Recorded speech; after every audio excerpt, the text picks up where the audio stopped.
Good evening. It was a rare all-nighter here at Queen's Park. The controversial bill to squash a judge's ruling with the notwithstanding clause and slash Toronto City Council almost in half is one big step closer to being passed after MPPs debated it all night long in the legislature.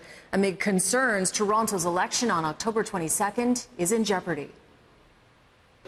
By working overnight on behalf of the people, we are sending an important message. We are proving that we are here for the people. It was a rare all-night debate in the legislature, not seen in some 20 years, since Mike Harris was passing a bill to amalgamate Toronto.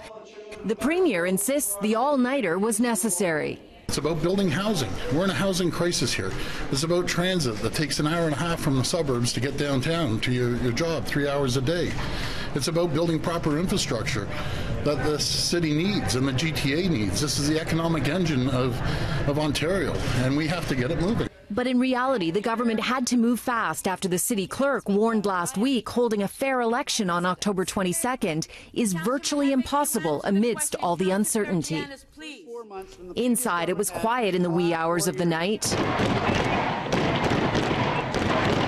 while outside, protesters vented their anger.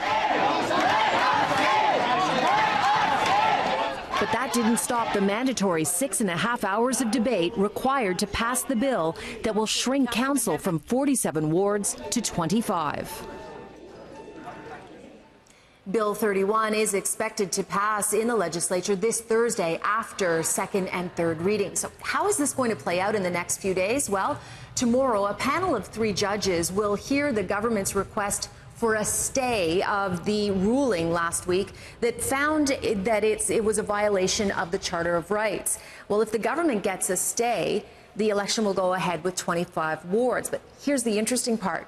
If the government loses its appeal after the election, what happens then? Is the election null and void? Will there have to be another election?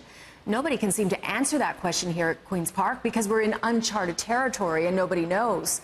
But everybody has the same question. What happens if there's a stay? Oh. Wow. Surround sound. You guys are on the same wavelength here. Yeah, I mean, let's wait and see what happens tomorrow morning. If there's a stay, that will be an interesting development. And to complicate matters even more, the city has promised to challenge this week's bill with a notwithstanding clause in the courts when it passes.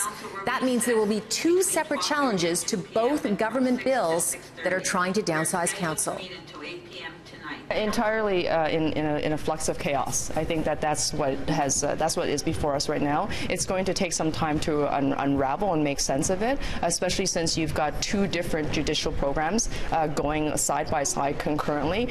This is the appeal of course, Bill 5, as well as what will be the appeal of Bill 31 in 2 separate courtrooms at 2 separate times, but running concurrently.